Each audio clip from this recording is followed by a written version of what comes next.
Good morning. Today, 16 July 2025, Tuesday. Wisdom of word of God morning ડિવોશનમાં આપ સર્વનો આવકાર કરવામાં આવે છે અને પ્રેમી સલામ પાઠવવામાં આવે છે. આજે સવારે પ્રભુના વચનોમાંથી આપણે જે વચન જોવા માગીએ છીએ અને તો નીતિવચનોનું પુસ્તક એનો 13મો અધ્યાય ને એની 18મી કલમ અને પ્રોવર્બ્સ ચેપ્ટર 13 વર્સ 18 અને પ્રભુનું વચન આ પ્રમાણે કહે છે, જે શિખામણનો ત્યાગ કરે છે તેને દરિદ્રતા તથા ફજેતી મળશે, પણ જે ઠપકાને ગણકારશે તે માન પામશે. NIV બાઇબલ પ્રમાણે, he who ignore discipline comes to poverty and shame, but whoever heeds correction is honoured. અને આ પ્રભુનું વચન છે અને આપણે સામાન્ય રીતે એક સમજ જોઈએ છે આપણા જીવનોમાં. શિખામણ આપવી તો સૌને ગમે છે, પણ કોઈને લેવી ગમતી નથી. પણ આપણે એ વાસ્તવિક બાબતને, એ રિયાલિટીને, એ વચન જ્યારે આપણે જોઈએ છીએ ત્યારે આપણને એક વાત ખબર પડે છે કે આપણામાંથી કોઈ સંપૂર્ણ નથી અને બધામાં કોઈને કોઈ નાની મોટી ત્રુટિ, ખામી, તકલીફ, મુશ્કેલી એ બધી બાબતો હોય છે. અને એટલે એને સ્વીકારવી રહી. અને એટલે બાઇબલ ખાસ આ નીતિવચન સુલેમાન દ્વારા આપણને આપે છે કે આપણા જીવનમાં જ્યારે કોઈ કામ કરીએ, સેવામાં આગળ વધીએ, ગમે તે કરીએ, પણ જ્યાં એવું લાગે છે કે આપણને કોઈક શિક્ષણ આપી રહ્યું છે, કોઈ શિખામણ આપી રહ્યું છે, તો આપણે એનો ત્યાગ કરવો જોઈએ નહીં. અને જો આપણે એ કરીએ છીએ તો આપણે સફળ રહેતા નથી. હવે શિખામણ એટલે શું? તો એક પ્રકારની ડિસિપ્લિન.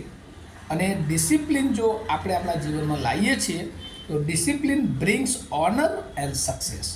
અને એટલે એક પ્રકારની શિસ્ત એ આપણા જીવનમાં હોવી જોઈએ કે આપણે જ્યારે આપણા જીવનમાં કોઈ કામ કરીએ છીએ ત્યારે આપણને કોઈ કામ કરતાં એવું લાગે કે આ મારાથી ભૂલ થઈ ગઈ અથવા મારાથી આ ખોટું થઈ ગયું, પણ જો એને આપણે સુધારતા નથી તો એ નાની નાની ભૂલો એક દિવસ આપણને બહુ મોટા સ્વરૂપમાં એ લઈ જાય છે. અને એવી જ રીતે બાળકોની વાત પણ આવે છે કે આપણા બાળકો ઈશ્વરે આપ્યા છે અને જ્યારે એ બાળકો કોઈક ભૂલ કરે છે નાની અને આપણે એને રોકતા નથી, એને ઉત્તેજન આપીએ છીએ, તો પછી આગળ જતાં એ બાળક વધારે એ મોટા ગુના તરફ એ આગળ વધે છે. અને એ જ રીતે આપણા જીવનને માટે પણ એ છે કે આપણી ભૂલોને જો આપણે કરેક્ટ કરતા નથી તો એ નાની ભૂલ એ આગળ જતાં આપણને બહુ મોટી ભૂલો અથવા બહુ મોટા પાપો તરફ એ લઈ જાય છે. અને એટલે લખવામાં આવ્યું છે, he who ignore discipline comes to poverty and shame. અને એ જે નિશિસ્ત અથવા શિખામણનો જે લોકો ત્યાગ કરે છે એ લોકોના જીવનમાં એ હંમેશા પોવર્ટી, ગરીબી, દરિદ્રતા આવે છે અને એને ફજેતી મળે છે. અને બીજી તરફ પણ જે ઠપકાને ગણકારશે તે માન પામશે. But whoever heeds correction is honoured. ઘણી બધી વાર આપણને કોઈ શિખામણ આપે, કોઈ ઠપકો આપે, એ આપણા જીવનને માટે એ ખરેખર સારો હોય છે, પણ ઘણી બધી વાર એ ઠપકાને આપણે સ્વીકારતા હોતા નથી, પણ આપણે એને એ આંખ આડા કાન કરીએ છીએ. અને એટલા માટે ઘણી બધી વાર આપણે એ ભૂલો સુધારવાની જગ્યાએ આપણે જ સાચા છીએ, આપણે જ શ્રેષ્ઠ છીએ અને એ બાબતને આગળ લઈ જઈએ છીએ ત્યારે ઘણી બધી વાર આપણે નિષ્ફળ નીવડીએ છીએ.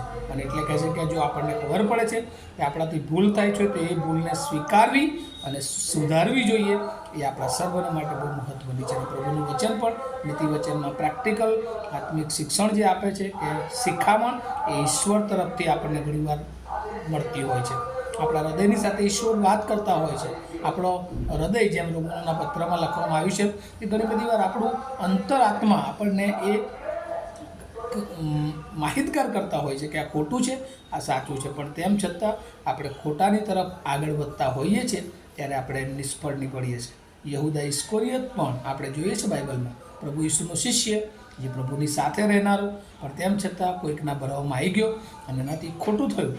એને ચોક્કસ પછી પસ્તાવો થયો, પણ એને ખોટી જગ્યાએ પસ્તાવો કર્યો અને એટલે એ બચી શક્યો નહીં, પણ એને આત્મહત્યા કરવી પડી અને અનંતકાળિક રીતે પણ એનો આત્મા નાશ પામ્યો. આપણા જીવનોમાં પણ પ્રભુ એવું ચાહે છે કે આપણે જ્યારે ભૂલો થાય, પાપો થાય, મુશ્કેલીઓ થાય. દાઉદે પણ બહુ મોટી ભૂલ, પાપ કર્યું, પણ પછી એણે સચ્ચા હૃદયથી ઈસુ ખ્રિસ્તની આગળ પસ્તાવો કર્યો.